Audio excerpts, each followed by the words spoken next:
Warning: The Savage Nation contains adult language, adult content, psychological nudity. Listener discretion is advised.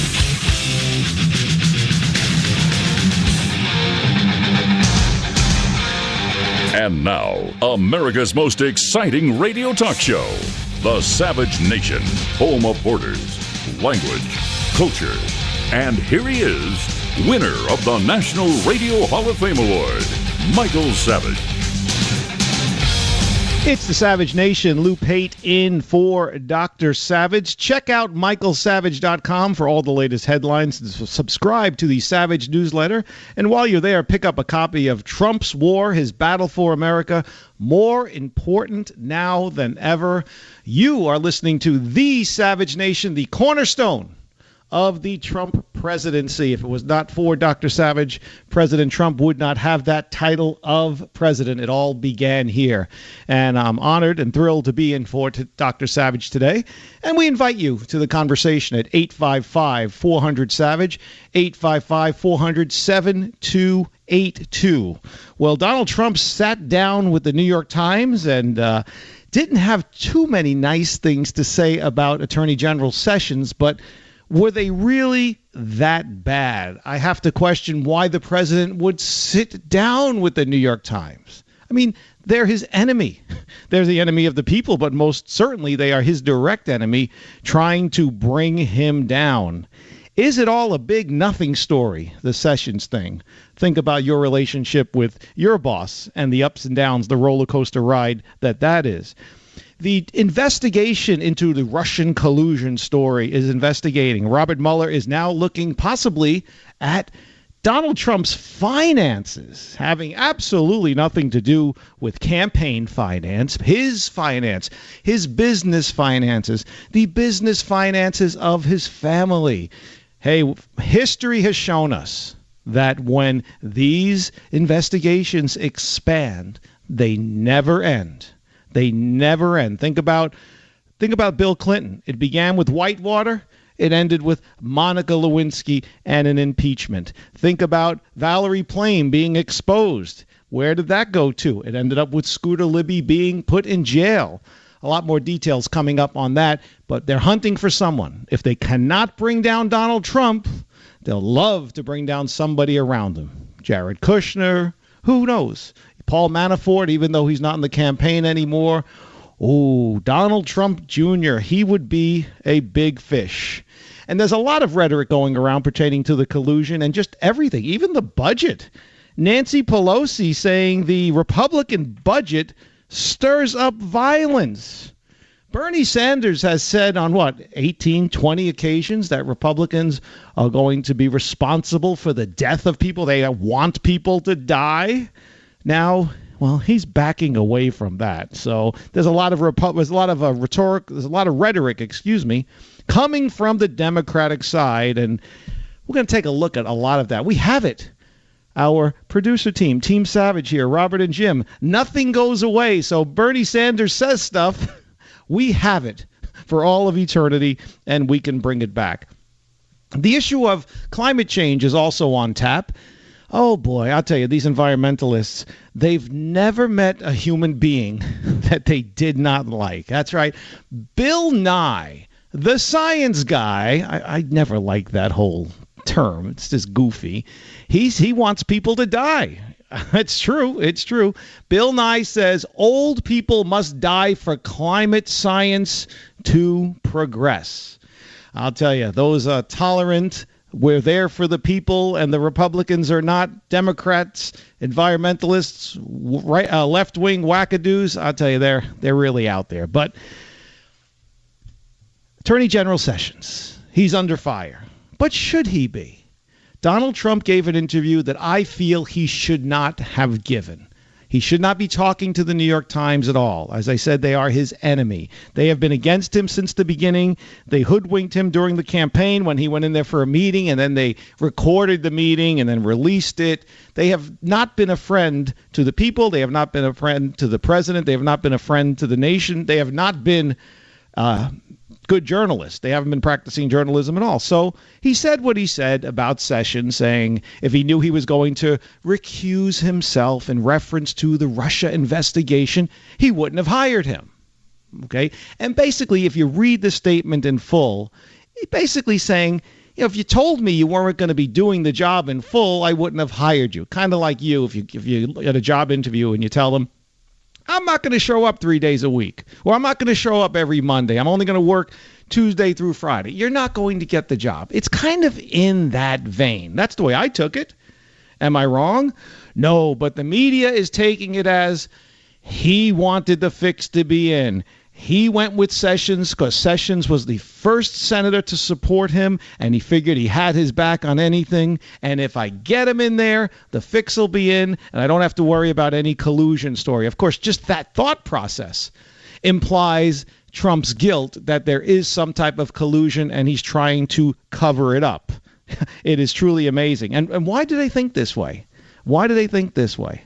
Well, because they have tunnel vision to bring him down.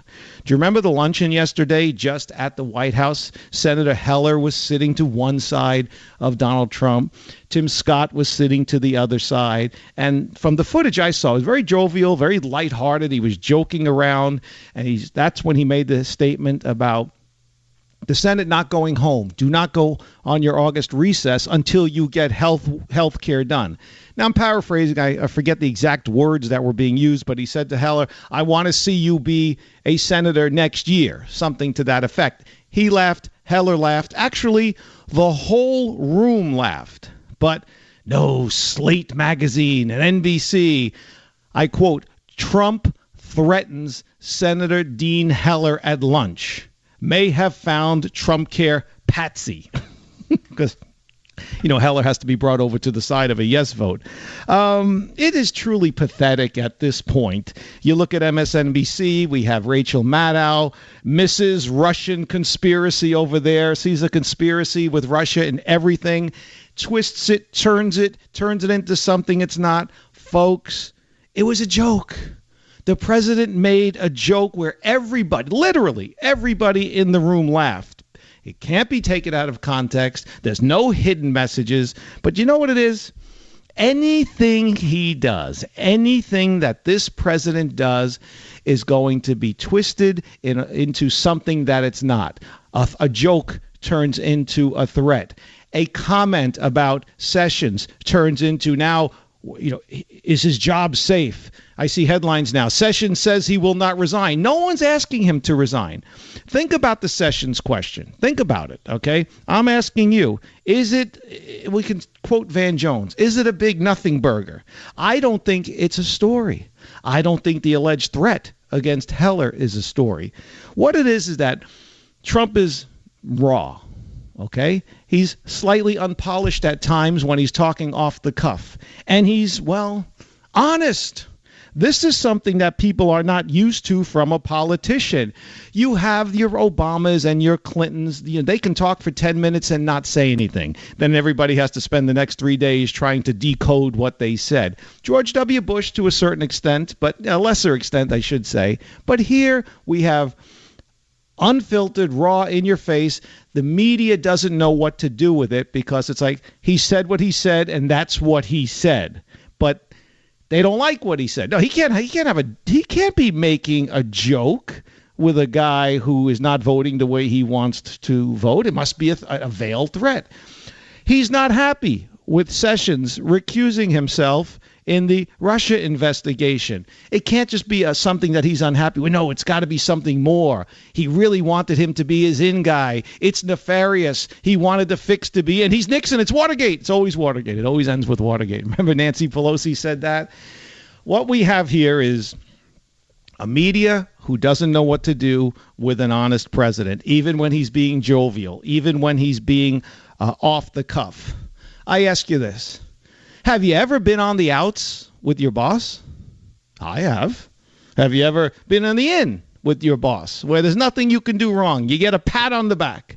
Of course. I've yet to experience that, but hopefully one day. I'm just kidding. But think about it. the workplace is a relationship. There's highs and there's lows, and it's a relationship, and relationships have ups and downs. So they have an up and they have a down. Does that mean he criticized him? That means the man's going to quit? That means the man's going to be fired? No. They make a mountain out of a molehill, the media does, because they are just looking for anything.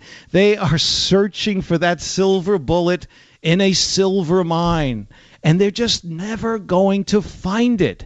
So instead, they're just going to pile on, this. Remember the big not-so-secret Trump meeting that they ran with for the last 2 days? It's old news now, but come on.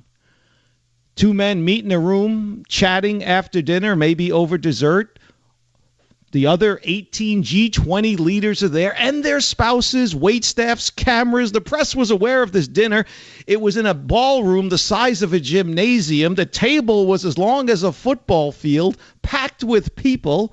They didn't go off to the side. They're standing there. Anybody can understand what they're saying, yet it was some type of secret meeting. If you did not see the pictures, you're busy with your life, and you heard it on the news, you would think that these guys were in like the back room of some after-hours club that's illegal, that no one knows about, where they have illegal gambling in the front and G20 leaders meet in the back room nefariously so that nobody could know what's going on, to talk about their dirty deeds to come. It's a joke. It's a joke. Obama did this. Obama talked on the cuff, off the cuff, on the side with world leaders. Actually, we have the hot mic moment with the Russian president, Medvedev. I'll have more wiggle room after the election. How come no one's talking about that? CNN gave 3 more times the coverage to the Trump-Putin not-so-secret meeting than they did to Obama's hot mic gaffe. So what's worse?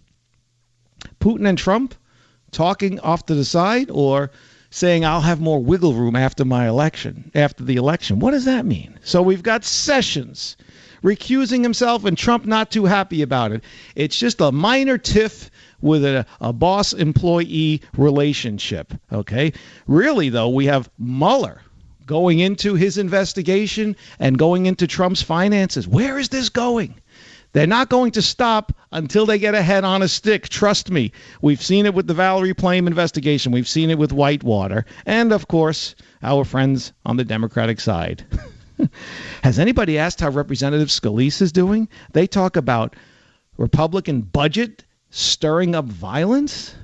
The man is still in the hospital recovering from his bullet wounds. Who's the violent ones here? Who's the ones who want to see people dead?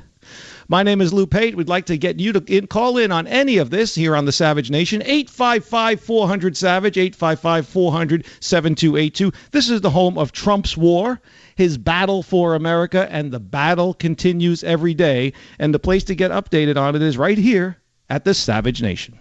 Join the Savage Nation. Call now, 855-400-SAVAGE, 855-400-7282. Savage. The Savage Nation is sponsored by Swiss America, the only company I trust with my financial future. Call 800-289-2646 or SwissAmerica.com.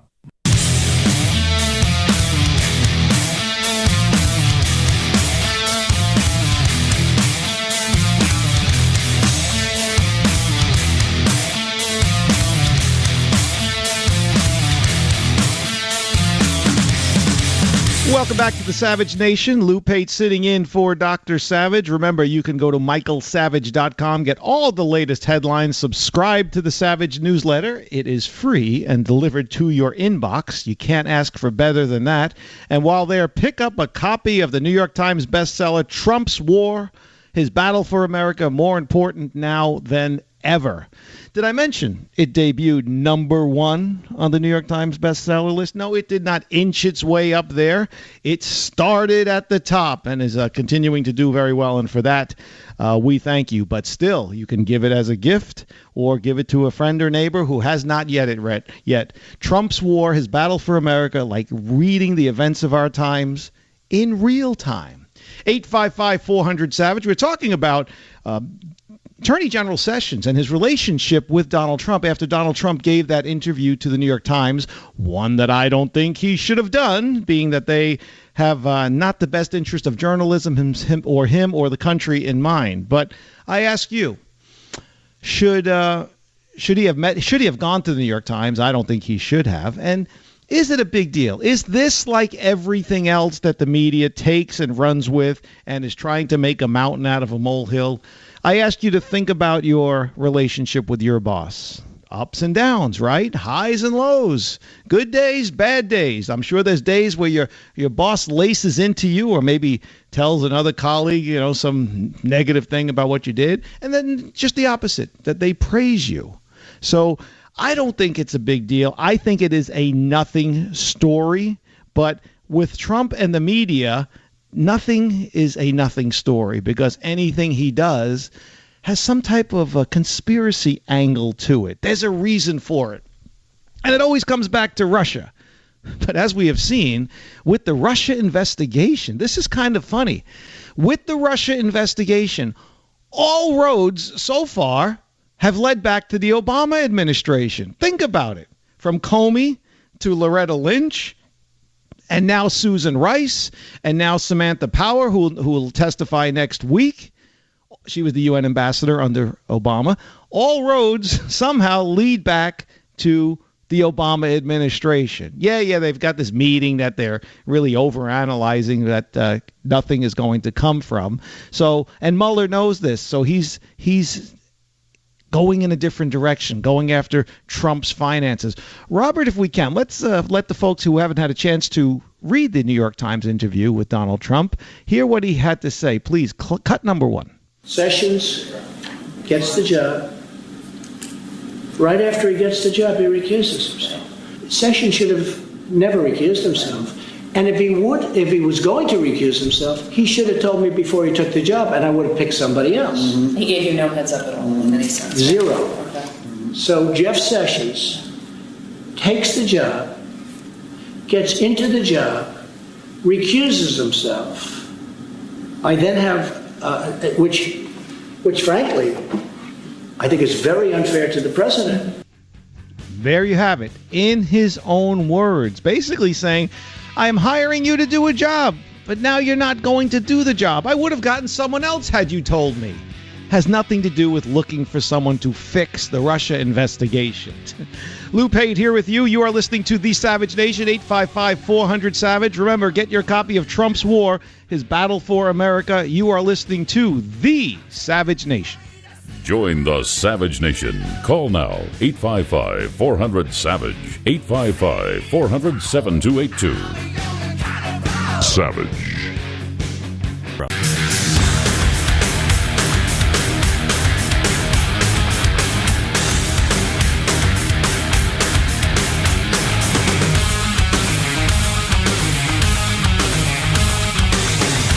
Welcome back to the Savage Nation. Lou Pate in for Dr. Savage. As you know, this is the home of Trump's war, his battle for America. And just look at what's going on. Look what's happening with McConnell and Ryan and everybody on the Hill, both Republicans and Democrats, but more so the Republicans. Trump's war begins right there, Chapter 1, The Enemies Within. Dr. Savage saw it coming. He put it in the book, and it's there for you to read. So pick up your copy of Trump's War, the New York Times #1 bestseller list. You will not be disappointed. We're talking about this little media-created riff with Donald Trump and Attorney General Sessions. Yes, the boss did criticize his employee. It happens. It happens every day. I'm sure it's happening right now while I'm speaking in some business somewhere. But then now the media has twisted it into his job is on the line. And Attorney General Sessions had to actually come out and defend that he's not leaving. Robert, please, clip number 3. We in this Department of Justice will continue every single day to work hard to serve the national interest, and we wholeheartedly join in the priorities of President Trump. I have the honor of serving as Attorney General. It's something that goes beyond any thought I would have ever had for myself. We love this job, we love this department, and I plan to continue to do so as long as that is appropriate. That is Attorney General Jeff Sessions. He should have just come out and said, listen, employee-boss situations have their ups and downs. Obviously, he is unhappy with that. I thought I was doing what was right in recusing myself and not become a distraction. And, well, we'll have to work on that and move forward. That's what he should have done. But let's get to the phones. Andrew, KFAY in Arkansas, welcome to the Savage Nation. How are you? I think we missed him there. We got a bad cell zone. Let's move to Dennis at Dr. Savage's flagship in New York City, WABC. Dennis, welcome to the Savage Nation. How are you? Great, sir. Thank you very much. I appreciate your call. I think that Trump was doing a little more than that, and I think he should do more than that. He appointed Jeff Sessions, but what is happening? Mueller should be gone. The fellows in charge of the FBI should be gone. They're all going down the wrong track. And where are the investigations that should be going on? With Sessions should be appointing special prosecutors and like Hillary and all these other ones. Dennis, I'm with you. Look, as I said earlier, all roads so far in this investigation, CNN and MSNBC and the dead-eyed hosts on MSNBC will never tell you this, but all roads so far led back to the Obama administration. That's an excellent question. Why aren't there special counsels looking into Loretta Lynch, looking into the unmasking, which is what started this whole thing? We have an illegal activity on the part of the Obama administration leading to this fake investigation of this collusion that I don't think happened. No, and that's Sessions' job to spearhead that, and the present guy Mueller, that should have, if he was doing his job, that would have immediately moved over in that direction.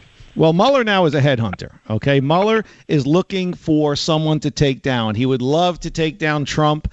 I doubt he's going to be able to do that. But like in the case of Valerie Plame, where her identity was exposed, and they pretended like they did not know who exposed it. It was Dick Armitage. They knew that, but still they kept investigating and investigating until they found somebody in Scooter Libby who actually went to jail. That whole Valerie Plame investigation was actually the target there was Dick Cheney at the time. They didn't get Cheney, so they got somebody close to Cheney in Scooter Libby. And Dennis, thank you for your call. In my opinion, this time he's a headhunter, Mueller is, and he's looking for someone close to Trump if he cannot get Trump himself. Let's go to Dr. Savage's flagship in San Francisco, KSFO. Mark, welcome to the Savage Nation. How are you? I'm doing okay. How are things with you? Things are great. Beautiful day in the Bay Area. So how can I help you? I was thinking about what you were saying about the boss and, having a good day and a bad day. Well, the way I look at it is the boss is the people. And the newest person that just came into the office is Trump.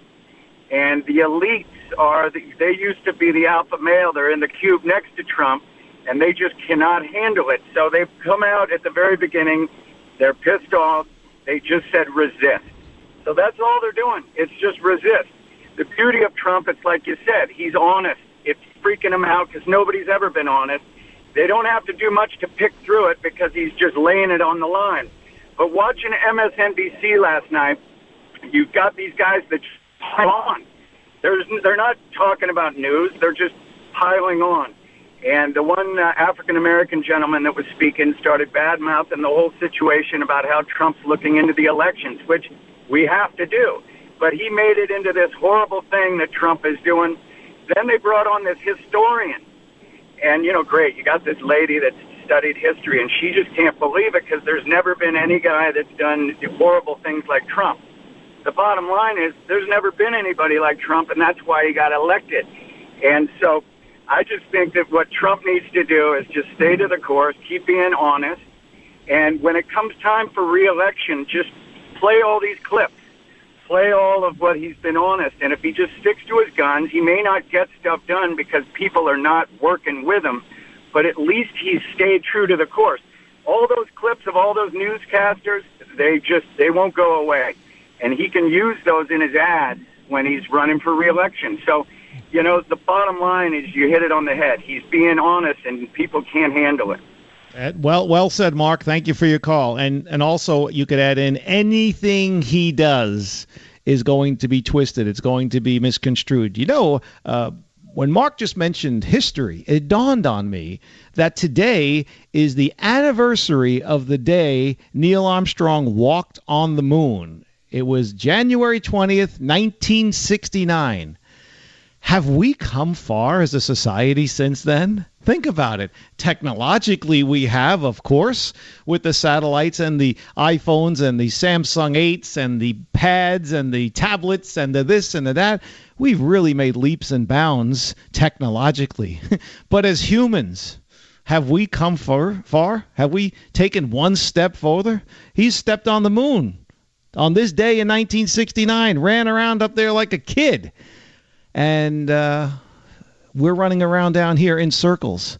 I don't really think we've moved too much further down the road in the form of humanity. Look at what we're doing to our own president. It's truly amazing. But you mentioned the law. Let's play Robert, clip number 4. This is the illustrious Elizabeth Warren. Trump's remarks about Jeff Sessions are just one more example of how he's not interested in following the law, and he's not interested in protecting anyone but himself. I oppose Jeff Sessions for Attorney General of the United States, but let's be clear. His recusing himself is simply following the law. That is what the Department of Justice requires. He followed the rules. And for Donald Trump to say, gee, I really wanted an Attorney General who wouldn't follow the rules is just, like I said, it's one more example. But that's not what he said. He didn't say he wanted an attorney general who wouldn't follow the rules. He just wanted an attorney general who he thought was going to be there all of the time.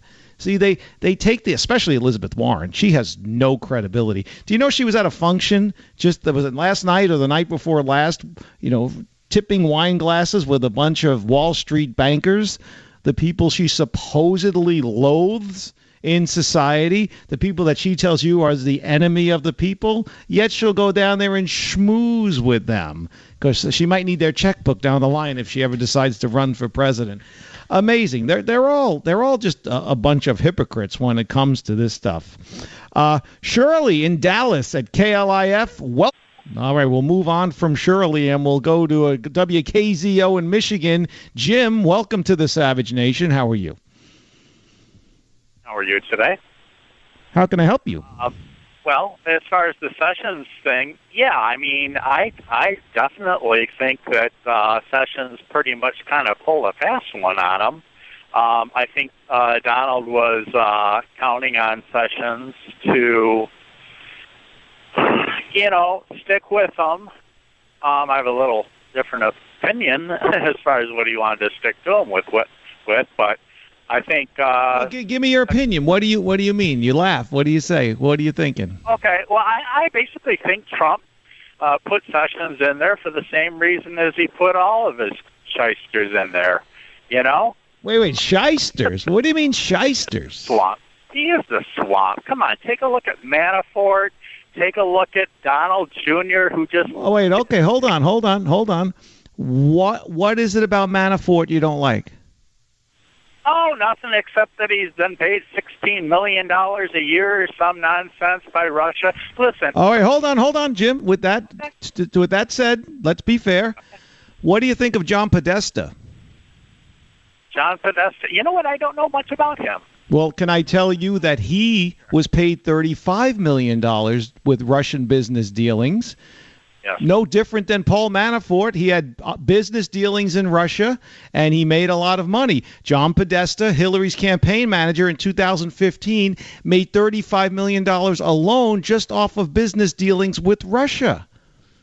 And Trumpsters, if I can just call them that, in response to you, they're using... And here's the other thing. I'm sorry to interrupt. He neglected to put it in the paperwork when he became her campaign manager. What is he hiding? Look at Trump right now. No, wait. Right now, we're looking at your examples. No, hold on. We're looking. I'll look at Trump, but we're looking at your you cited Manafort, then you moved quickly on to Donald Trump Jr. I counted your Manafort with Podesta, who is on an equal playing field with Russian business dealings, actually made more than double the money. And what do you think, Jim, about Joe Biden's son being on the board of trustees of a Ukraine oil company? Netflix, okay? You guys are in denial. No. You are either you're lying or you're uninformed. Either you honestly did not know this information I'm giving you, or you're the one in denial. Because what do you think about Hillary Clinton signing off on 20% of America's uranium to Russia while being Secretary of State, and then Bill getting $500,000 for a speech, and the Clinton Foundation getting $145 million in donations from the people involved in the sale? What do you think of that? Like now, maybe Trump knows what it feels like to betray and lie to somebody. You didn't answer the question. What do you think about that, Jim? Yeah, that's what I thought. Come on, everybody knows this stuff. It's common knowledge. You might not know it off the top of your head. I mean, it's what we do, and we talk about it all the time, but that everything I just said is factual. We'll take a quick break. We'll come back to your calls, 855-400-SAVAGE, 855-400-7282. You are listening to The Savage Nation, which is the home of Trump's war, his battle for America, the Savage Nation. Join the Savage Nation. Call now, 855-400-SAVAGE, 855-400-7282. Savage. The Savage Nation is sponsored by Swiss America, the only company I trust with my financial future. Call 800-289-2646 or SwissAmerica.com.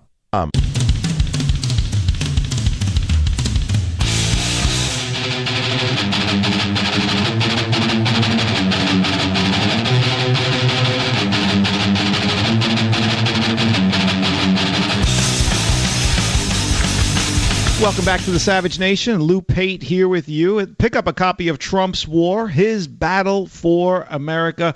More important now than ever, and never have truer words been spoken. You see what is going on with our president. We see analysts on CNN saying he is not my president. We see Mitch McConnell and Paul Ryan pretending to be his friend on the Hill. We know where he stands with the Democrats. Later on in the show, we're going to be talking about environmentalist wackos and what they're doing to the country. But you can read it first, all right here in Trump's War, his battle for America. Dr. Savage had the vision to write it all down so that you can read it. And that is why it debuted #1 on the New York Times bestseller list, Trump's War, his battle for America. I mentioned Donald Trump being interviewed by the New York Times. We played a clip from it. And I'm like, why would you go there? Who sent him there? This was just a bad move. Let's get back to the phones. Bill at WABC, my native home in New York City. Welcome to the Savage Nation. He's gone. All right, Bill, give us a call back. We'll go down south. Tom at WBOB, Jacksonville, Florida. Welcome to the Savage Nation. Great show. Listen, thank you. Kind of feel like Jeff Sessions is in the witness protection program because we never see him. When Holder and Lynch was in there, their face was in the news every day. And speaking of John Podesta, where would he be? Thank God for WikiLeaks. Where would we be as a country without his emails and getting the truth on all the goings-on behind the scenes? Had it not been for that, we'd have had, I don't have to tell you who'd be our president right now, but I'm just so thankful for WikiLeaks. And I wish Sessions would get out there in public more and back the president. And as far as the Trump goes, I love everything he's doing. Thank you for your time. All right, Tom. Thank you very much. Enjoy yourself there at the great WBOB in Jacksonville, Dr. Savage's affiliate in northern Florida. Well, I tell you, he's got an excellent point. Jeff Sessions is very low profile. You know, he's not like Loretta Lynch. He's not like, thankfully, Eric Holder, who carried that chip on his shoulder of racism for whatever reason. His experiences in life, we don't know. He only told one story, but they love the camera. They love the microphone. They never met a microphone they didn't like. He's more of a demure man. He's soft-spoken. He's got the nice Southern accent, the Southern charm, but he's got a lot of experience. I don't think he's not doing anything. I just think he rubbed Donald Trump the wrong way when he recused himself and Trump is now blaming him for that being the reason the special counsel was brought on. But now we know from Comey's testimony that he leaked information to the press in hopes of getting a special counsel. You almost had to feel the fix is in on this special counsel. Robert Mueller is friends with James Comey. Comey says he leaked the memo to create a special counsel. You have to ask the question, these men speak off the record, friend to friend, about creating this special counsel? It wouldn't be the first time something bad like that had happened in Washington, D.C. Lou Pate here with you. You are listening to The Savage Nation. Join the Savage Nation. Call now, 855-400-SAVAGE, 855-400-7282.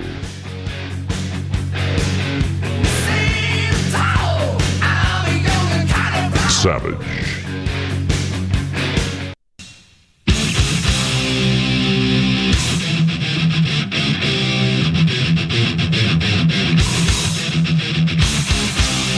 Warning.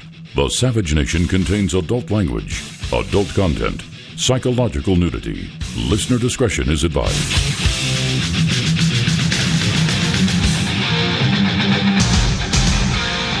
And now, America's most exciting radio talk show, The Savage Nation, home of borders, language, culture.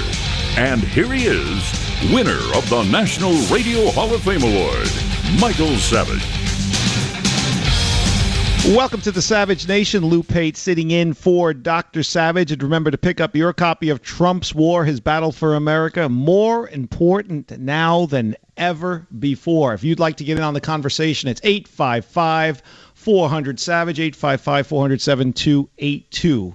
Well, one of the big stories today that is not in Washington, D.C., but it is everywhere else, is that O.J. Simpson has been granted parole. Unless you've been living under a rock somewhere, O.J. Simpson has been granted parole, did 9 years in prison. He said, and I quote, "I have done my time. I've done all as well and respectfully as anyone can." Interesting, because I was watching the hearing today, the parole hearing, along with the rest of the world. Seemingly, 23 years later, still can't get enough O.J., 22 years after he was acquitted of the double murder of Nicole Brown Simpson and Ron Goldman. Everybody's still glued to the TV. And even the New York Post had a cover on it, "I'm back," with O.J.'s face on there. Now, before I get to today's hearing, I just wanted to say, I think O.J. murdered those two people, and I think he got away with murder. I think a lot of people share my view in that. But I always was uncomfortable with this case in Las Vegas. I felt that they went after him for this because they didn't get him on that, if that makes any sense. And, we have the video, we have the tape. He's in the room where he said, nobody's leaving this room. And for that, they got him on kidnapping because evidently one of the men he was with had a gun. Whether that gun was brandished or not, we don't know. But my gut always told me, I'm siding with O.J. Simpson. I'm not a fan. But it always irked me that they put him in jail in Nevada because they couldn't get him on the murder charges. Because taking back his memorabilia, even in an aggressive manner as he did, is wrong. But kidnapping? 33 years in prison? It was truly amazing. So that's where I'm at on there. It made me think back to being in school where the principal would say, no one's leaving my office till we find out who did that prank. Was that kidnapping? No. But anyway, so I'm watching the hearing today, and I have to say, I got hooked, and I got hooked quick, and I was fascinated. I'm here. I'm getting ready to do the Savage Nation. I'm preparing. We're getting a lot of stuff goes on behind the scenes. Robert and Jim do the work of 10 people, and we're getting ready for the show. I start watching the hearing, and it just hooks me. And I'm fascinated, and I'm listening to him. I kind of thought the questions were a little softball-ish, to be quite honest. So I was leaning at first saying, okay, they're going to let him go. These are easy questions. But then when he started to answer, it was amazing because he started to retell the story of the night where he went and took back the memorabilia, which he said he kept calling his stuff, and it was my stuff. And he went through very detailed account of what happened that night in the hotel. And I'm sitting there thinking, okay, I'm not a lawyer, but when you're having a parole hearing, aren't you supposed to take responsibility for what you did? He later, at the end, took full responsibility for why he was in jail. He said the words. But when he was telling his story, at least the way I saw it, what I was hearing, he was enthusiastic. He was passionate about telling the story about the night in the hotel when he went to get his memorabilia back, saying he didn't even know that this guy had a gun, and going on, said he didn't know a guy. And then later on, he said the guy had a CCR, his concealed carry permit there. And I just said, he's blowing it. He's telling the story as if he's innocent, but he's already been convicted. So I'm thinking, aren't you supposed to come in there and just throw yourself on the court and say, mercy of the court, and say, this is what happened. It got away from me. I wanted my stuff, I wanted my stuff back, and these guys had my stuff. I felt it was mine, but I was wrong in the way I did it. And, but he didn't. He was basically saying, what happened, and it wasn't his fault at first. And I'm thinking he's not going to walk home. He's not going to be granted parole today. He doesn't get out until October anyway. And I was fascinated by the whole thing. I actually even made a friendly wager with a couple of friends for bragging rights. No exchange of Bitcoin. We were just joking for bragging rights. Do you think he's going to get off? And I said, no, he's definitely not going to be granted parole. They said he was. I lost because, and it was one time he seemingly even got mad. He seemed a little angry, not like or not crazy like you see in the movies, but he just his face got a little. When he was telling the story about the night in the hotel. I was fascinated by it, and then he softened up, and then he segued. He went into a whole thing about what he did in prison, how he's a Baptist, and how many of the prisoners came to him and said they don't have services, and can he help with that? And he got involved with that, and they put it together, and now they have regular services in the prison.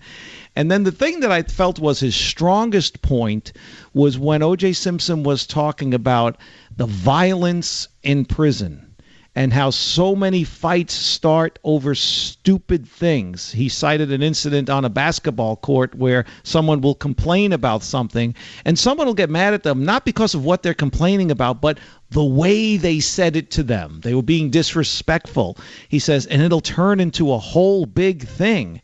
And he recommended that it be mandatory for every prisoner to take a course on, the alternative to violence. And I think that, honestly, that was his strongest moment, because he's sharing his experiences behind bars and what life is truly like in a prison, the violence, the unnecessary violence, and recommending to the court on how this can possibly be averted in the future. That not every prisoner in these prison system in Nevada has to take this course on the alternative to violence and how to think before you act, and so on and so forth. And I got to tell you something. I know he's O.J. Simpson. I know we all think he did it, and it was a bonehead move for him to go back and take his merchandise back the way he did. But he sounded sincere, and we all know from his movies that he is not a great actor. So he must have been sincere in conveying this experience with the basketball and with the Baptist church. And then he said he could have been a better Christian, and, on down the line. So the board members came up with their decision. It was 4-0. It wasn't like it was even close. And then when O.J. mouthed, thank you, thank you, thank you, I had a retro flashback to when he looked at the jury when he beat the double murder charges, and said thank you. He mouthed thank you to them. It's been a road for everyone. It's been an amazing phenomenon, the whole O.J. experience. Lives lost, hopefully lives not forgotten. His life ruined, but at least he's still alive. The media pretty much restructured. I would after the Kennedy assassination is when they started having cameras downstairs in newsrooms for when breaking news happened, because it took them like 20 minutes after word came over the wire that John F. Kennedy was shot in Dallas. It took them 20 minutes to get on TV, and they never wanted to allow that to happen again. All those years later, was it 21 years later, O.J.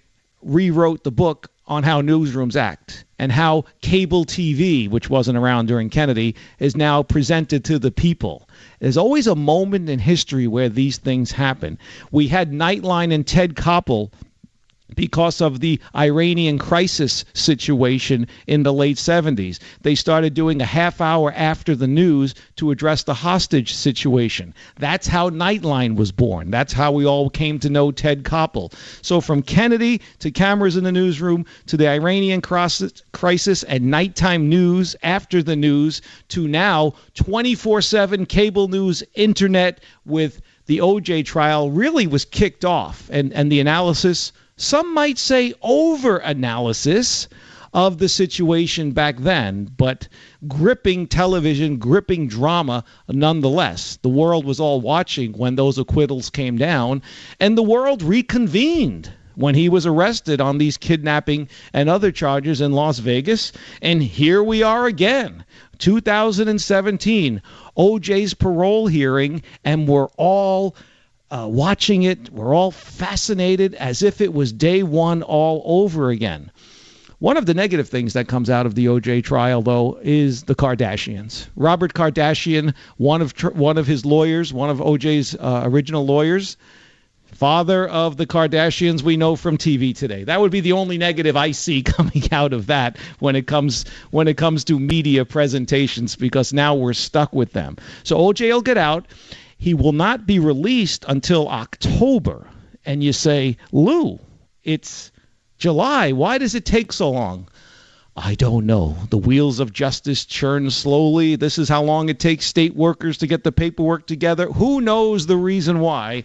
But he's not going to get out until October. So there was a lot of speculation. I think there might have even been odds in Vegas as to whether he would get out today.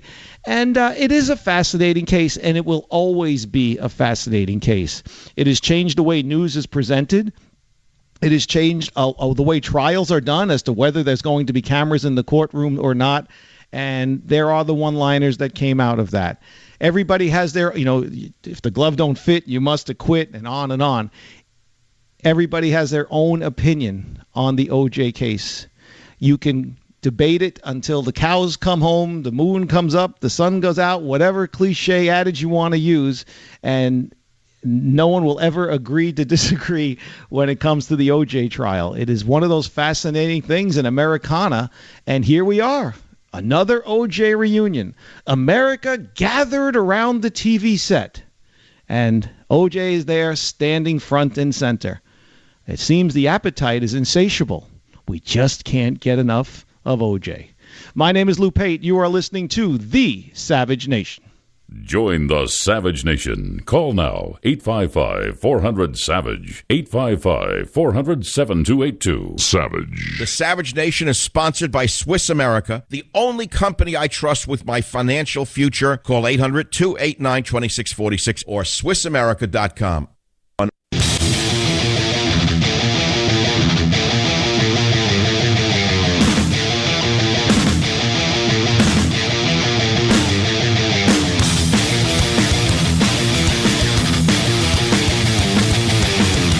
Welcome to the Savage Nation. Lou Pate in for Dr. Savage. Remember to pick up your copy of Trump's War, His Battle for America. More important now than ever.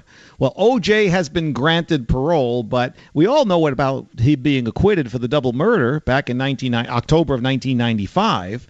But what was he convicted of this time? He was convicted of enlisting men he barely knew, including two that had guns, to retrieve sports collectibles that from some sellers and some items that he said were really his belongings.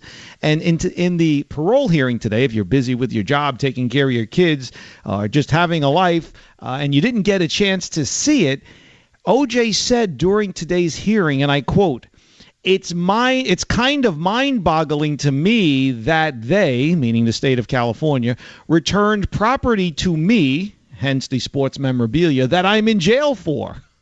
And he actually, when I was watching when he said that, I was like, so you're in jail for stealing back stuff that was yours, and they charged you with theft, and they charged you with kidnapping, and then they gave you the stuff back anyway.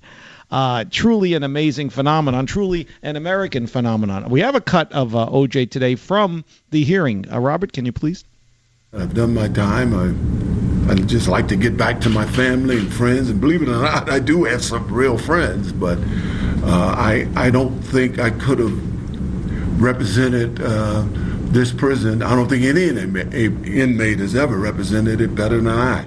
You know, I've come here, I've spent 9 years making no excuses about anything. I am sorry that things turned out the way they did.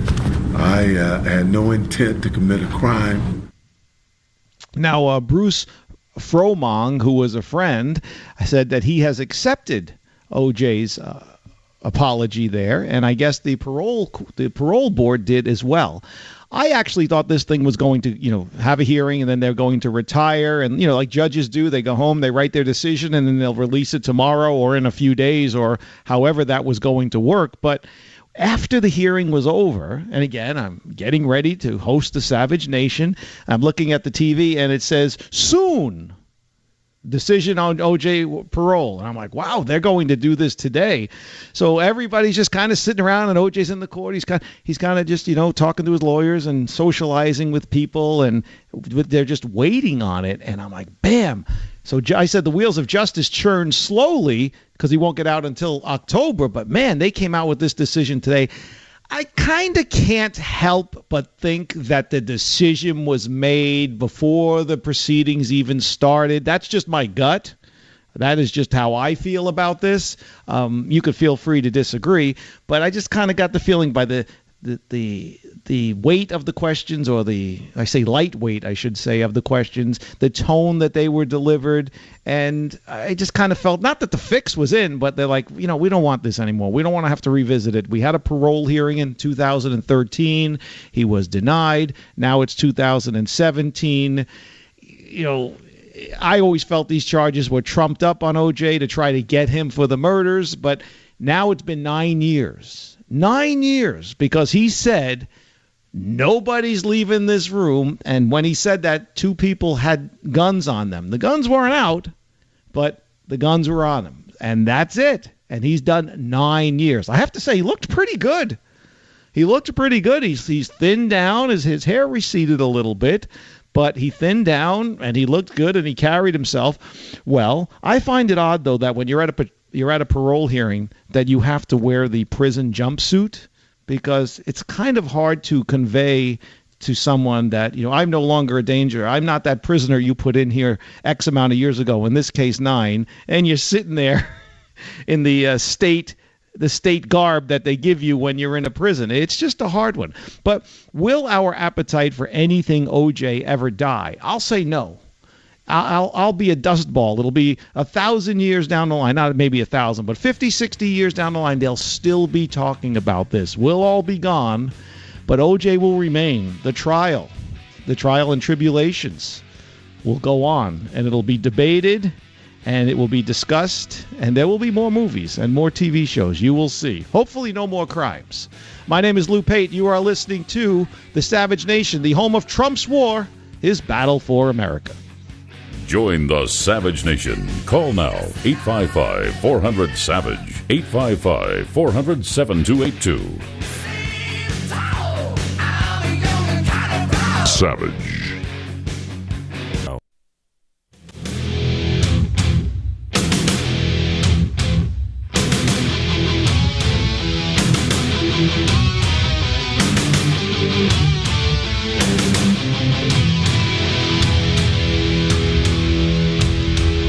Welcome back to the Savage Nation, the cornerstone of the Trump presidency and the home of Trump's war, his battle for America. Pick up a copy now. More important now than ever. 855-400-SAVAGE, 855-400-SAVAGE is the number. My name is Lou Pate. O.J. granted parole. He'll probably be out on October 1st. Don't ask me why it takes so long, but he's going to get out. That is the big story outside of Washington, D.C. that America is talking about. Is anybody having flashbacks back to June of 1994, the murders? Is anybody having flashbacks back to October 1995? When O.J. was acquitted and everything that happened in between? It was a whirlwind. It was a roller coaster. And then there was a lull until O.J. is arrested on these charges of stealing back his own memorabilia. And if not for the phrase, "no one leaves this room," accompanied by two guns being in that room, we wouldn't be here in July 2017 talking about O.J. given parole today. I'll tell you, I did not think he was going to get it. There were some reports that came out about an illegal cookie in prison and some other stuff that we cannot mention here. And then, like I said, I was watching the parole hearing, and the way he was carrying himself, the way he told the story about the night of the robbery or the taking back of his stuff, he was seemingly unrepentant. And then he switched. He pivoted. Some people say he's a sociopath. Maybe they can do that. I joked before saying he's not a great actor, so we know he can't act. But I'd like to know what you think about O.J. being granted parole. I heard Greg Jarrett on Fox News saying O.J. should never be released from prison. But he was basing that on the original trial. He covered the trial. He was a reporter on the scene in the courtroom every day for the double murder trial. And I don't want to speak for him, but I'm just saying I don't know if he meant that about this crime or if he meant it because he got away with the other crime. But that's not the way justice works. I'm not saying he said that. I just didn't hear the whole comment. Let's get to the phones. Mark at KMAJ, Kansas. Welcome to the Savage Nation. How are you? Lou, good to talk to you today. Man, I cannot agree with you more. We have not heard of this, the rest of this, or the end of this for the next 50 or 100 years if we live to hear it. But just a couple of comments on it.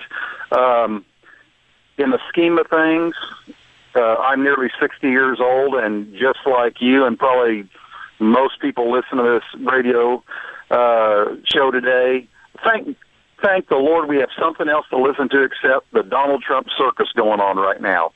Anyway. Let me ask you this. When you say Donald Trump circus, do you mean the media circus or do you mean Trump?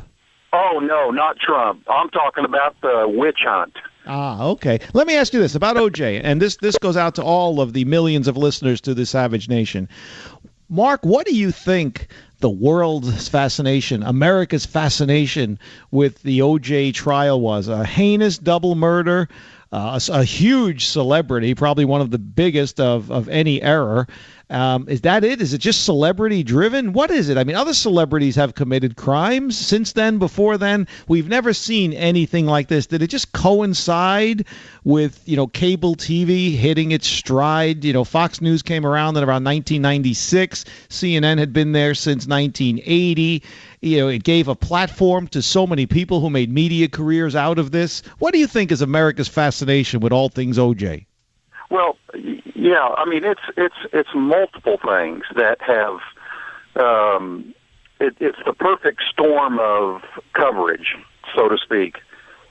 Things hitting all at once, and from, a 5-year window or so in there, back in the late 80s on through into OJ thing, everything is so immediate now.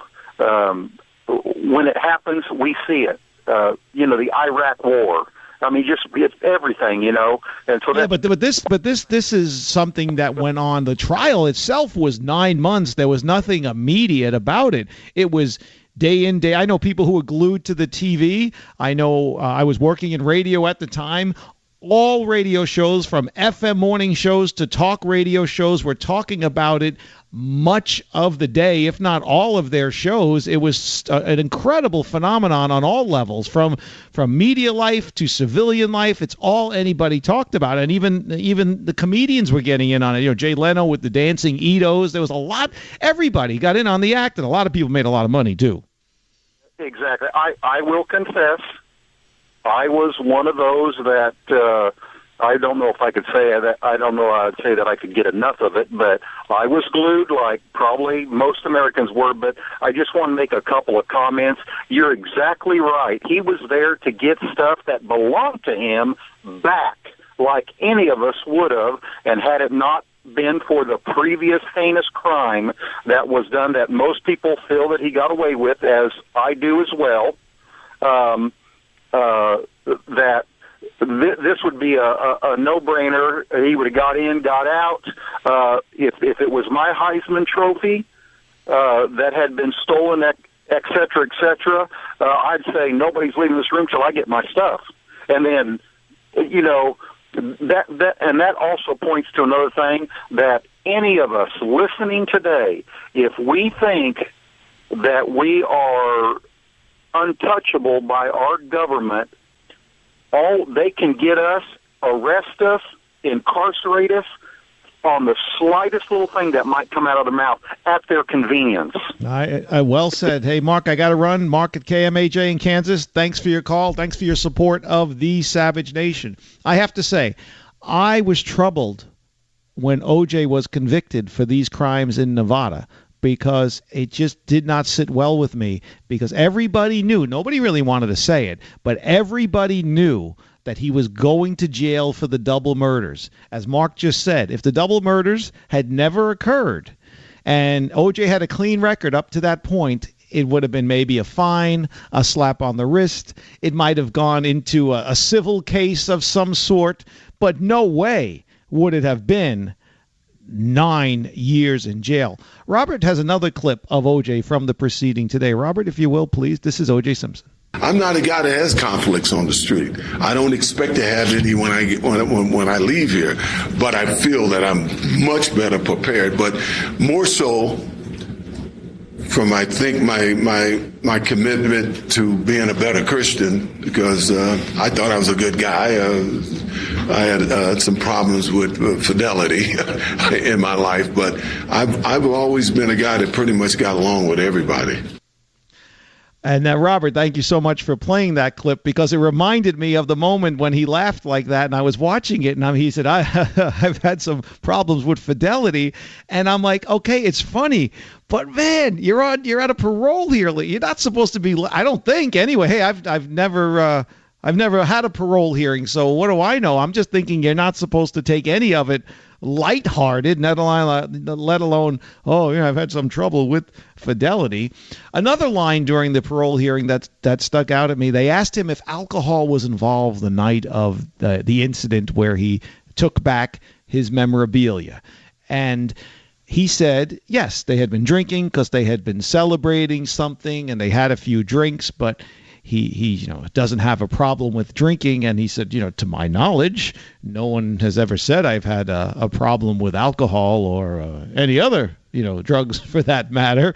And it's weird how you're in this conversation and you just end up down this road of possibly alcohol and drugs being a problem. But I thought he handled that one well, too, because he's like, yeah, we were drinking, we had a couple of drinks, and we were celebrating. So it was a very interesting phenomenon. Let's get back to the phones here on the Savage Nation. Charlie at WABC in New York, welcome to the Savage Nation.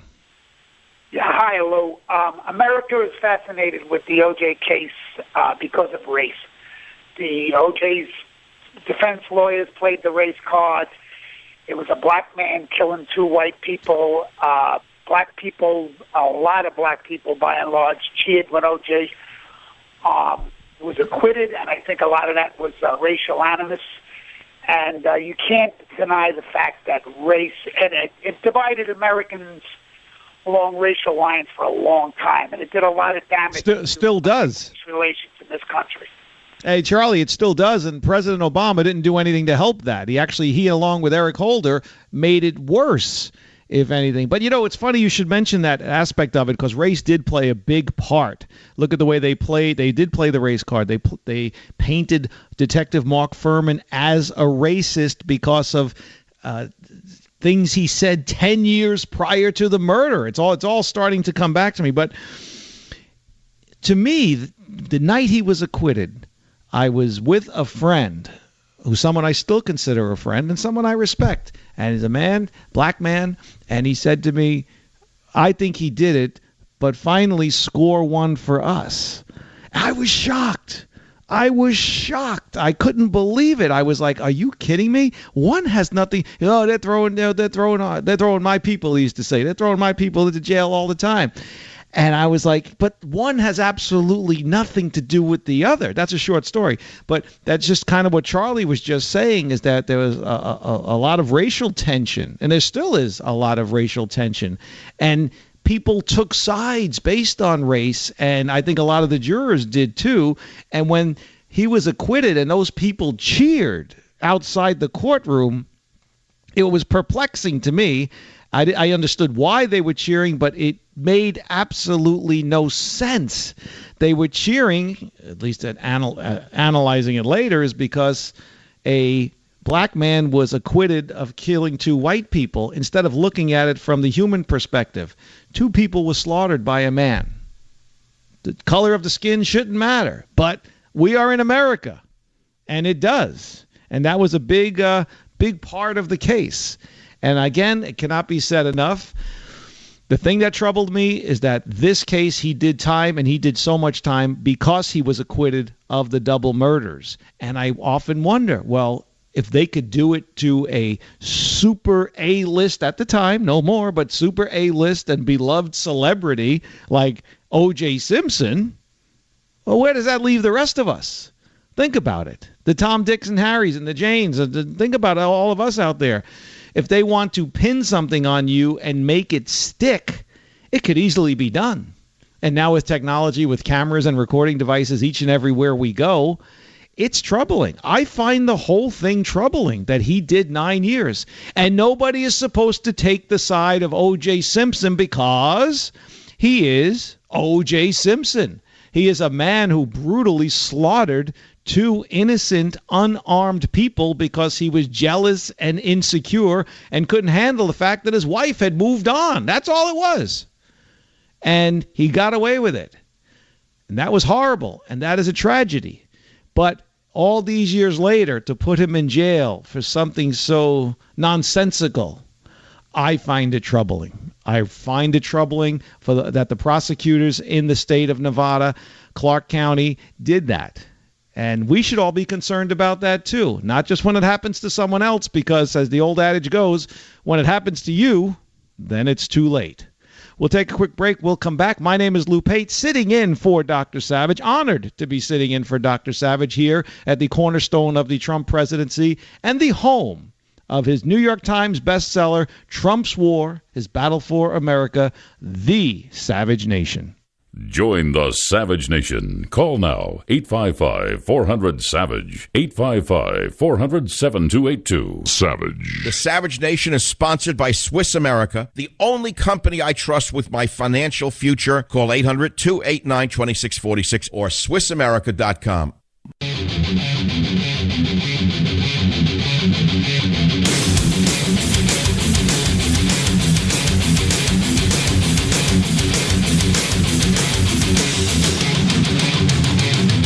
It's the Savage Nation. Lou Pate in for Dr. Savage, discussing O.J. Simpson being granted parole. What is it? America's love affair with all things O.J. Remember, the Kardashians came out of O.J. Does anybody even realize that? Let's go to John, WDGJ in Albany, New York. Welcome, John. How are you? Thanks for taking my call, Lou. I appreciate it. How can I help you? Well, as far as this O.J., pandemonium, before it really gets into full swing, it seems like we had a nice lull there for 9 years. I would just like to comment on something a couple callers back had mentioned. Sure.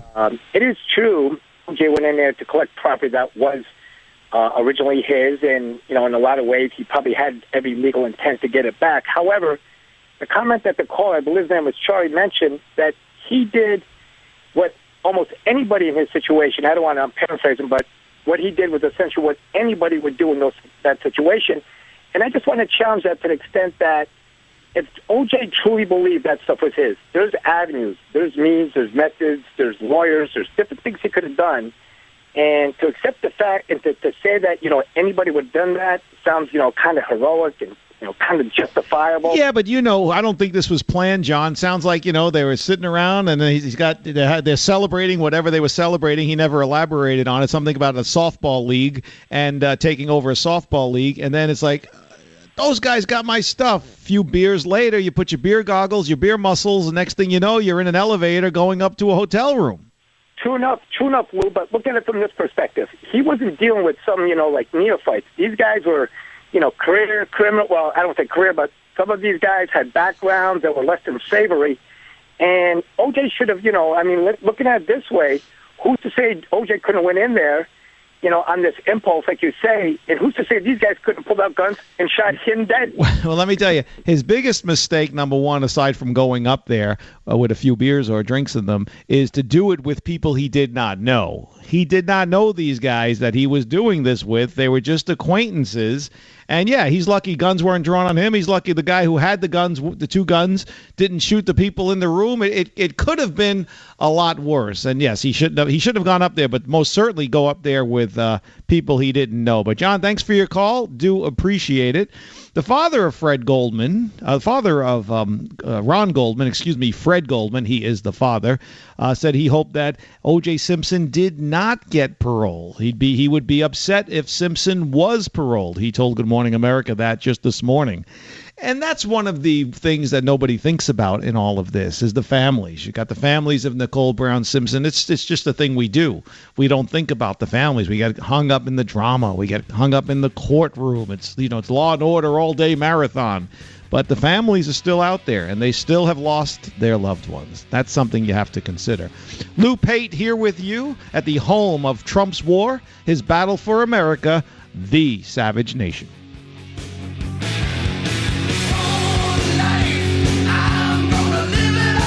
Join the Savage Nation. Call now, 855-400-SAVAGE, 855-400-7282.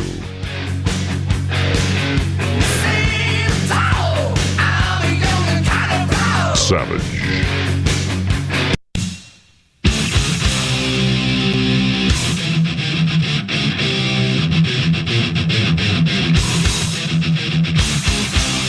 Warning. The Savage Nation contains adult language, adult content, psychological nudity. Listener discretion is advised.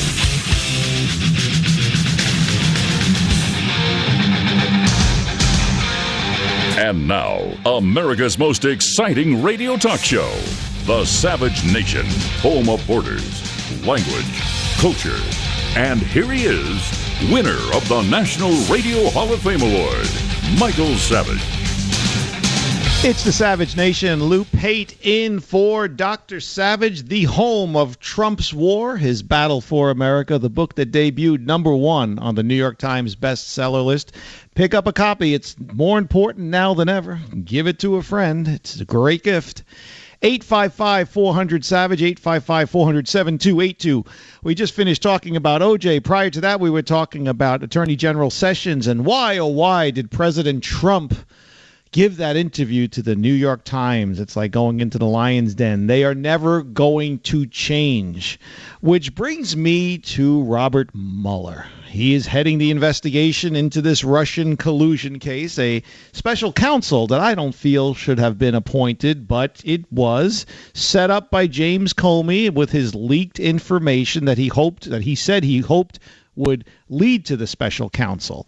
I have to think that since Comey and Mueller are friends, I base this just on my own opinion from the cheap seats, that it wasn't based on leaked information, that they basically sat down somewhere together and, can I even say the word colluded? They might have talked about it. That's speculation. That is, in my opinion, I think that is what happened. They don't like President Trump. They didn't ever want him to be president. And if they can bring him down, a coup, if you will, they will do it. A bloodless coup, that is. A bloodless coup. So anyway, that's what's going on here. But what is the ultimate goal here? We've got Robert Mueller, who hired a bunch of lawyers, all of which have donated money to Democrats and to Hillary Clinton. Not a Republican among them. Not exactly a bipartisan team that is coming after the president. But what's the ultimate goal? Where is this going to lead? We know where they would like it to lead. They would like for it to lead to impeachment and President Trump being removed from office. Well, the Republicans did that with Bill Clinton. We'll get more into that a little later. They got the impeachment, but they could never get him out of office. Why? Because the Democrats controlled the House and the Senate. Being that this Republican Congress is, well, the least productive in the last 164 years, if they keep it up at this rate, they will not be controlling the Congress and possibly will not be controlling the Senate for much longer. So as this investigation moves forward, I should say, I would say Mueller, get it, Mulls, if they are not in control and they find some grounds for impeachment, he will be out of office. I don't think they're going to find any grounds for impeachment. I think it's a big witch hunt. But Mueller's shifting gears now. He's looking into the finances of President Trump, not campaign finances. No, Trump finances, as in Trump personal finances, Trump business finances, Trump organization finances. Why is he going there? Well, let's take a look back at history. You look at the Clinton impeachment. Where did that begin? It began with a Whitewater land deal and an investigation in Arkansas. And it ended up with Monica Lewinsky, the stained dress, what is, and impeachment. Now, he was never removed from office, but he still has the impeachment stain on his record. They were hunting for the president. They got him, but they didn't get him out. And if you look at what happened with Scooter Libby, you might say, who's Scooter Libby? Well, he's the only one they can get in the investigation into who unveiled the name of Valerie Plame. Remember, she was an undercover operative at the time, and they wanted to find out who revealed her name. It's a felony. Well, even though they know who released her name, they still were trying to hang it on Dick Cheney.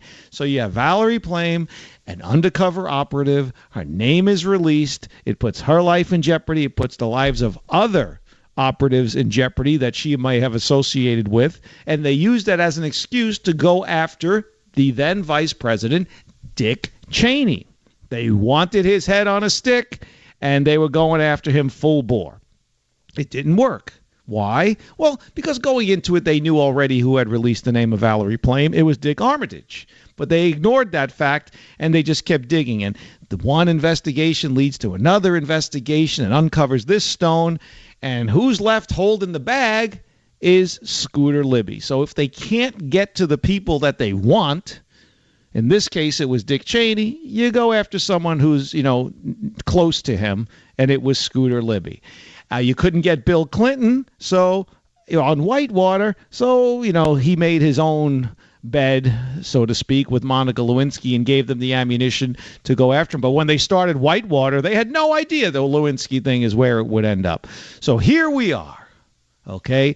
A fabricated crime of collusion, in my opinion, and now we have a special counsel who should have never been appointed going after what? He can't find anything. He should look into Loretta Lynch, but he won't. He should look into Bill Clinton, but he won't. He should look into John Podesta and Susan Rice and Samantha Power. Yeah, the latter two are going to testify next week, but we both know they're going to lie, and that's going to go nowhere. If you think OJ got softball questions today, they are going to get even bigger softball questions next week.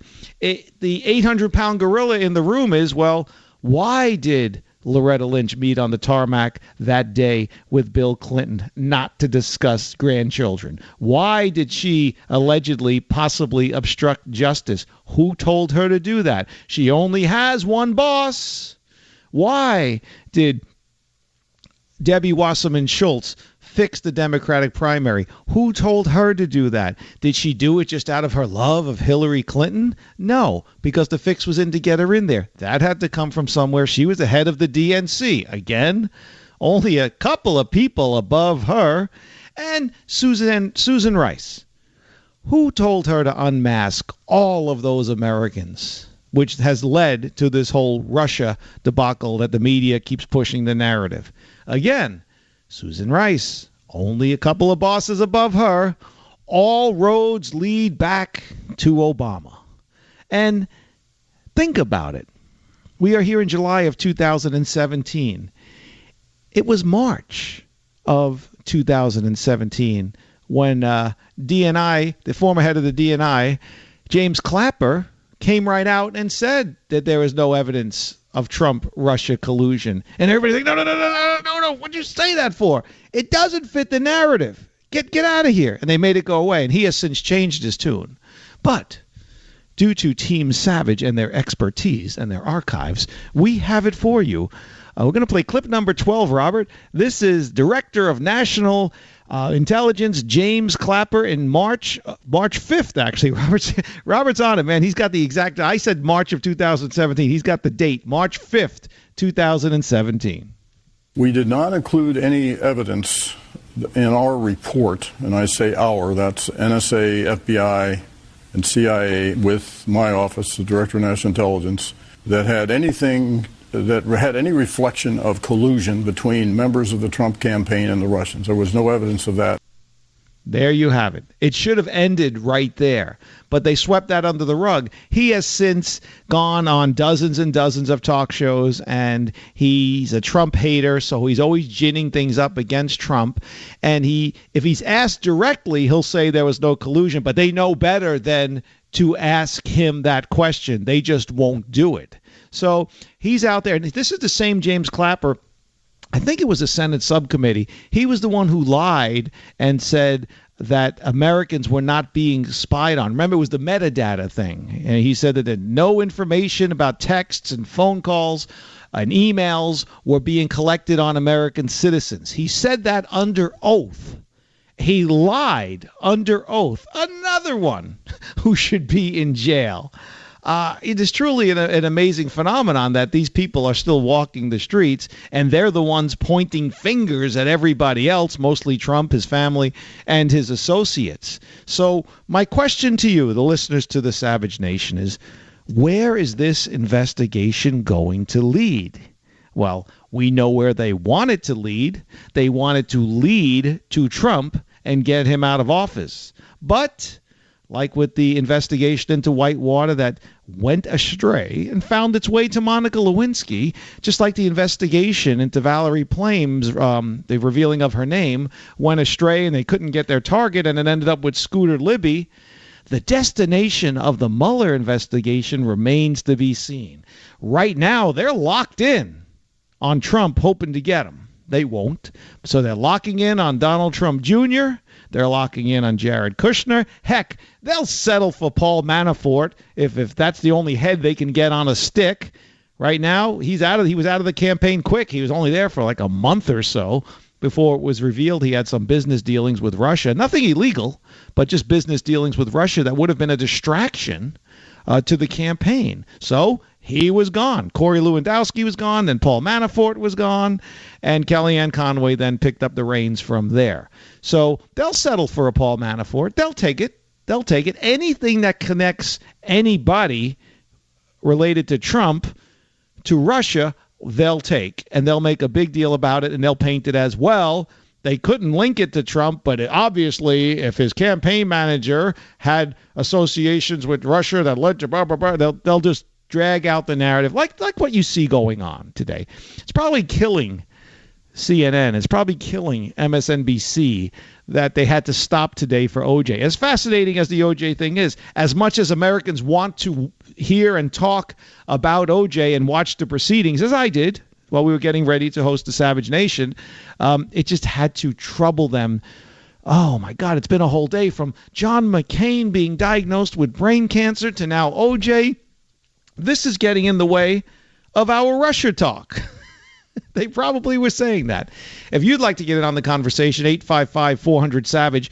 Where is this investigation being run by Robert Mueller going? Where's it going? What are they aiming for? I say it's Trump. And if it's not Trump, they'll go after his son, his daughter, any associates, any employees, anybody that will leave a blemish on this presidency. My name is Lou Pate. You are listening to The Savage Nation. Join the Savage Nation. Call now, 855-400-SAVAGE, 855-400-7282. Savage. The Savage Nation is sponsored by Swiss America, the only company I trust with my financial future. Call 800-289-2646 or SwissAmerica.com.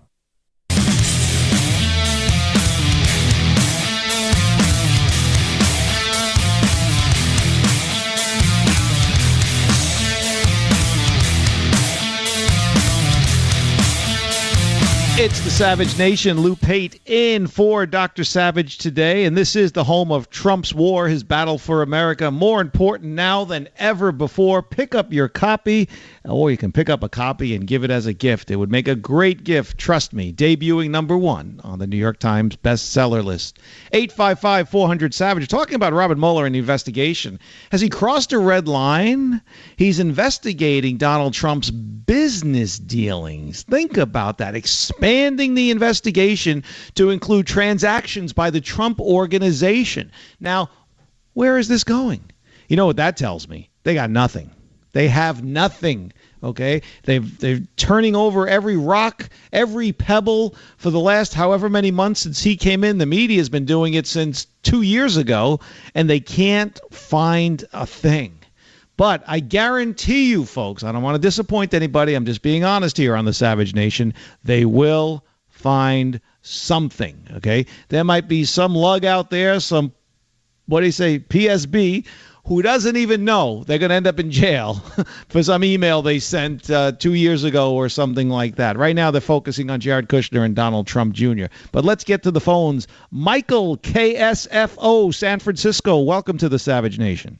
Oh, thank you so much for having me. You mentioned this obsession with Trump. As a psychologist, I can tell you 2 words: obfuscation and distraction. It's what we use in psychology because in cognitive behavioral psychology, we don't want a person to get into the feeling. We want them to get into the thought. And normally these are negative thoughts, so through obfuscation and distraction, we get them thinking about positive thoughts. But if you read Rules for Radicals by Alinsky, he uses these same 2 principles, but he uses them negatively. You can use these distraction and obfuscation in a positive manner, or you can use it in a negative manner. If I think the water is too warm, but I get you thinking about the yellow sky, you forget about the water being too warm. That's what they're doing to Trump. That's why they're doing to Trump. They're just going about it the wrong way. Now, what do you think? I agree with you 100%. They are distracting, but also there's also some type of, I hate to use the word conspiracy, Michael, but a conspiracy because I don't think Mitch McConnell had any intention of really working hard to get the votes on the Hill for the health care bill. I don't think Paul Ryan has the best interest of the president in mind. We just found out the other day Paul Ryan is not even in favor of building the wall. So he's got the enemies on the left, which we well know, but he's got, as Dr. Savage says in Trump's war, the enemies within. Absolutely. You've really got 3 political parties in Washington. You've got the Democrats, and you've got, when they're running, you're either a Democrat or you're a Republican. But when you get elected, you join the 3rd party, which is called the political party. And the political party only has one agenda: to get reelected. Name one poor politician. Yeah, you can't. You can't. You can't. You can't name one politician that's poor because they're all rich. I just was by Nancy Pelosi's house up in the Presidio area the other day. My God, the thing's got to be worth $10 million. Oh, I'm not surprised at that. And everybody in that Presidio area is where 25% of the people who got exemptions from healthcare, business owners got exemptions from healthcare, all of her friends in your neck of the woods up there in San Francisco, Michael. Oh, absolutely. Welcome to my world, the lone Republican. Oh, man. Well, hey, Michael, I appreciate your call. Thank you very much for your expertise on that. Distraction from his agenda. But I'll tell you what, he might be the lone Republican up there in the Presidio, but it is a beautiful place to live. If you ever visit San Francisco, check it out. Wonderful part of town, if you can afford it, which is a wonderful thing. Anyway, so I don't think Mueller knows what he is looking for. That's the problem, and that's the scary part, because now they're just grasping at straws because they have nothing. But in distracting from Trump's agenda, they're hurting you, the American people. We'll take a break. If you want to get in on the conversation, 855-400-SAVAGE. You are listening to the home of Trump's war, his battle for America, the Savage Nation.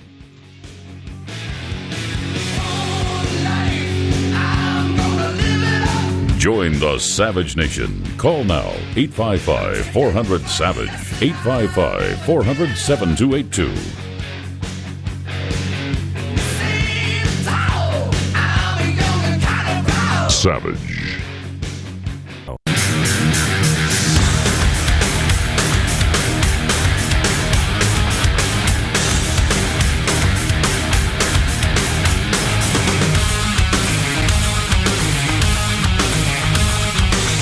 It's the Savage Nation. Luke Haight in for Dr. Savage, the home of Trump's war. More important now than ever before. We invite you into the conversation at 855-400-SAVAGE. We're talking about Robert Mueller and the investigation into the alleged collusion, and I asked you, the Savage Nation family, where is this investigation going to lead? But in the meantime, overlapping it is the mouths of the Democrats and the rhetoric coming out of the leaders, not the protesters on the street, not the people who are stifling free speech in the universities in Northern California and across the nation. No, people like Bernie Sanders, who could have had the Democratic nomination, people like Nancy Pelosi, former Speaker of the House, and according to Newt Gingrich, possibly the future Speaker of the House. The rhetoric that they have, that they are throwing out there, is irresponsible at best, and it is also repugnant. You have Maxine Waters shooting off her mouth. I just encourage people to let her talk. I've said that many times on the Savage Nation because, you know, she makes a fool of herself and doesn't help the cause when they talk. But when they start making totally ridiculous statements, like Nancy Pelosi said, the Republican budget stirs up violence, it's just irresponsible to say something like that. How many violent conservative groups are there out there? Can anybody name one? How many violent leftist groups are out there? But no, the Dems, they double down on this. When it was a hardcore Democrat, a lefty, who took a gun to a baseball field, who had shot Representative Scalise and 3 others, but it could have easily been the murders of 20 or 30 Republican lawmakers. This comes from the rhetoric of the left up on the Hill, the left up in Hollywood, the alleged comedy that comes out from the Kathy Griffiths, the alleged comedy that comes out from Bill Maher and others, with all of we won't even give you the names of who's coming up with the latest thing to attack Trump, because now they're just doing it for headlines, and we're not going to grant them that headline. But Shakespeare in the Park, you heard about that in New York City. Instead of killing Caesar, they killed Trump. All of this hate, all of this vitriol that is coming out against our president, and then they're surprised when a nut goes to a ball field where Republican congressmen are practicing for a charity baseball game and starts gunning them down and hunting them. Again, I commend the D.C. police for being on the scene. It's a good thing that Representative Scalise was a ranking member so that he had police protection. Otherwise, many more people would have been hurt, possibly killed. And some of the congressmen that were there had their kids with them. So it could have been really bad. But what we're going to do is play a few clips, all right? Play a few clips of the ridiculous rhetoric coming out of the Democratic Party. Robert, if you will, clip number 6. A budget that says we do not measure the strength of our country in the health, education, and well-being of our people. We only measure it in military might. And you know what that does? It requires more military might. It takes us down the wrong path. We take an oath to protect and defend. Whatever the mission is, whatever we need, as President Kennedy said, fight any foe. But that's not the point of this. This is supposed to be a budget that prevents the spread of violence. Instead, they have a budget that stirs it up. How does a budget stir up violence? I mean, Nancy Pelosi is just a complete idiot, is really what it comes down to. And we have Chuck Schumer out there saying that the health care bill, if it passes, Republicans want people to be in pain. They want them to die. Bernie Sanders actually has denied saying that he said the Republican health bill would kill people. And thank you to the hard work of Robert and Jim on Team Savage. Well, we can prove him wrong on that. But first, let's listen to Bernie Sanders. This is Bernie Sanders. Remember, he was going to look out for you, but when he was in Seattle and the Black Lives Matter girls ripped the microphone out of his hand, he didn't take it back. They stood there, then proceeded to call the crowd in front of them, Bernie supporters or prospective supporters, racist. And it was only then that they got offended.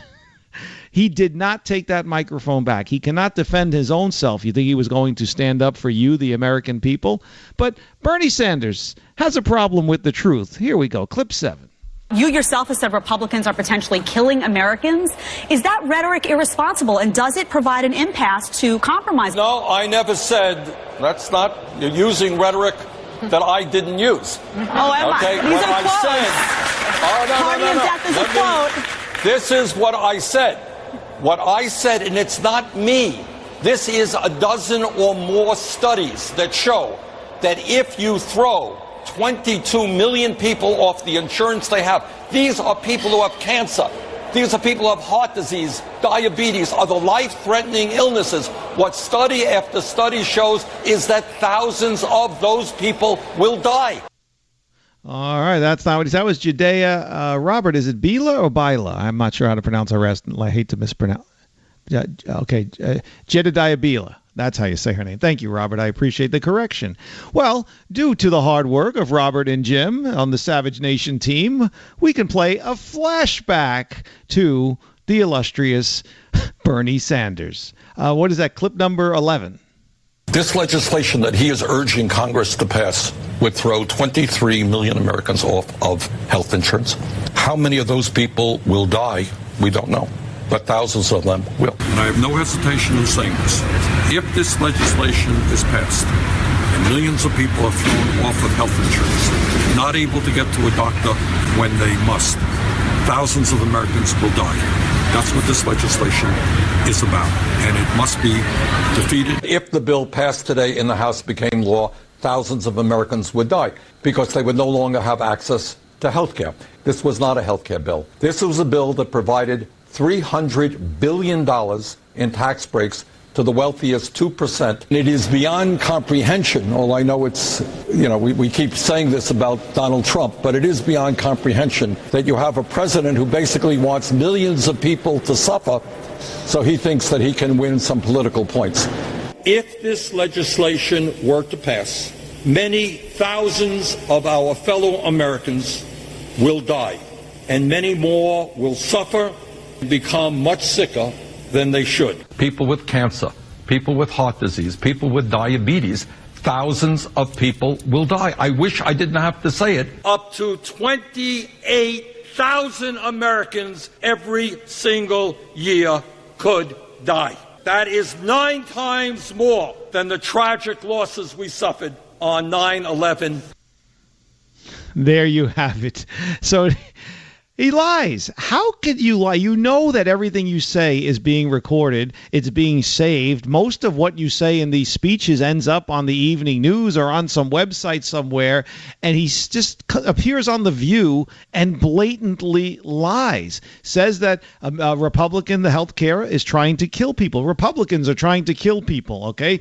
We are what, 2 months out of a mass shooting, attempted assassination on 24 Republican lawmakers. One shot, critically injured. 3 others were wounded as well. Representative Scalise, can anybody tell me what he's doing? How is he doing? Where is he? You don't hear about it. Well, you'll only hear about it here on the Savage Nation. Representative Scalise is currently recovering at MedStar Washington Medical Center from a gunshot wound to the hip. You know about the injury. And according to MedStar, and this is as of July 13th, he is in fair condition after he underwent surgery to deal with a deep tissue infection. There's the latest on Representative Scalise. You won't hear that on MSNBC. You're not going to hear it on CNN, ABC, NBC, CBS. Only here on the Savage Nation. But the audacity of Bernie Sanders to say that he never said Republicans are trying to kill people, or Nancy Pelosi saying a budget of all things stirs up violence. You know what stirs up violence? Groups supported by the Democratic Party. Black Lives Matter and their hatred of cops. What do we want? Dead cops. When do we want them? Now. They were given a primetime speaking engagement at the Democratic National Convention. Do you remember that?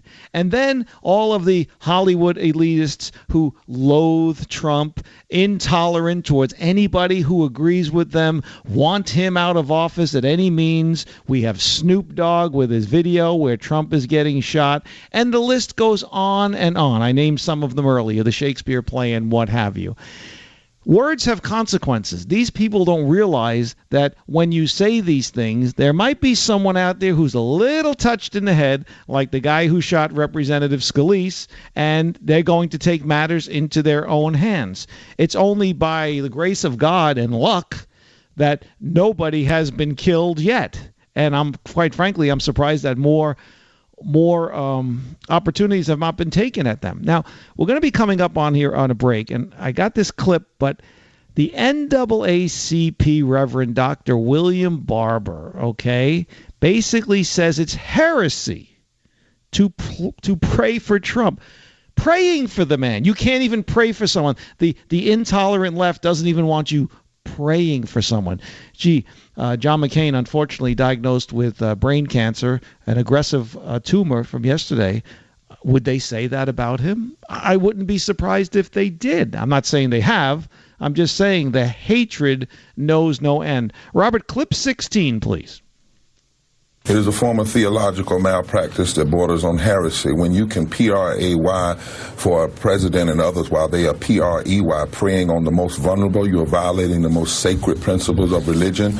There's a text in Amos chapter 2 that says religious and moral hypocrisy looks like when a nation of political leaders will buy and sell upstanding people, when they will do anything to make money, when they will sell the poor for a pair of shoes, when they will grind the penniless into the dirt and shove the luckless into the ditch and extort from the poor. That's an actual text. There's a text that says when you do not care for the sick, you are actually violating the principles of God. So when we have this extremist Trump Republican agenda that takes health care, transfers wealth to the greedy, that's hypocrisy and sin.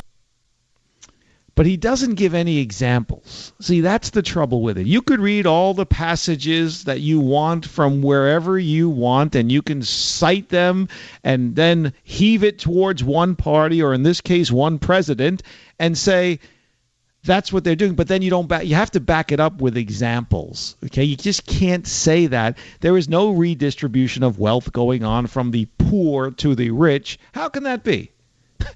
Obama told Joe the plumber he wanted to redistribute wealth. That's what he tried. And that's really all that Obamacare is a massive money grab with its 19 or its 21 taxes in there. It's a money grab. But to say it's heresy to P-R-A-Y for Trump while he is P-R-E-Y, I'm surprised he even knows the difference, to be quite honest with you. It's just ridiculous. Now, you can't pray. We know that Democrats are not in favor of freedom of the press, freedom of speech, or now freedom of religion.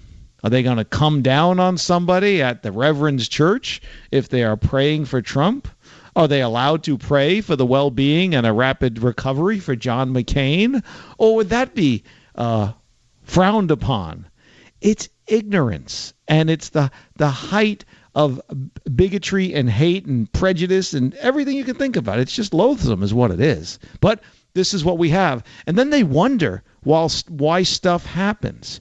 When Ferguson happened and you had Eric Holder going to visit the family of Michael Brown, a man who tried to execute a police officer, Darren Wilson, with his own gun, that sends a message to the country. You're the nation's top cop. You're the attorney general. And a police officer got into a scuffle with a man who tried to grab his gun and kill him.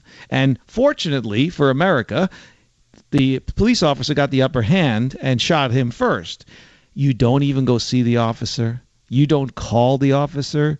You go see the family of the perpetrator simply because of the color of his skin? That, my friends, is racism. Judging a situation based on the color of the person's skin, not on the facts in the case. But this is the America we live in. We have all of this negative vitriol, combative language coming out of the left, stirring up violence with a budget, saying that Republicans are trying to kill people when we're 2 months out of an assassination attempt done by a radical leftist inspired by the rhetoric of the Democratic leaders. That's really all it is. And they turn a blind eye and they just keep doubling down and digging in their heels. It is truly amazing. We'll take a quick break. We're into the home stretch. If you want to get in on the conversation, it's 855-400-SAVAGE. You are listening to The Savage Nation. Join the Savage Nation. Call now, 855-400-SAVAGE, 855-400-7282. Savage. The Savage Nation is sponsored by Swiss America, the only company I trust with my financial future. Call 800-289-2646 or SwissAmerica.com.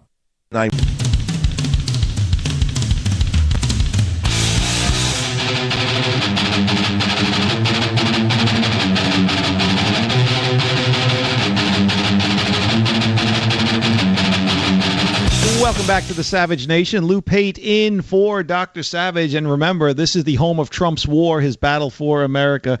Folks, I talk about the book a lot, but it is a fantastic tome. Trust me on this. It is like reading the events of our time in real time. That is not just a gimmick. That is really what's going on. It's been proven by those who have read the book. So pick up your copy, Trump's War, his battle for America. And always remember that this is the Savage Nation, the cornerstone of the Trump presidency. It starts right here. This is the foundation. But we talked about a lot of things today. Jeff Sessions getting into a little trouble with Donald Trump for recusing himself. But as I said, I don't think it was a big deal. I just think it was a big nothing story that the media, again, is trying to make something out of. Okay, we all fall out of favor, and we're all in good favor with our employers from time to time. And we talked about OJ. For those of you who might not know, OJ was granted parole. He'll be getting out on October 1st. The American obsession with all things OJ Simpson continues, and it shows no sign of ending. It was like a reunion today, meeting OJ. In the meantime, well, keep it here at the Savage Nation. Special thanks to Robert. Special thanks to Jim, the best producers in the business. I'm not just saying that because I'm on the air. Excellent work. I could not have done it without you guys. Fantastic show because of you guys. My name is Lou Pate. You are listening to The Savage Nation.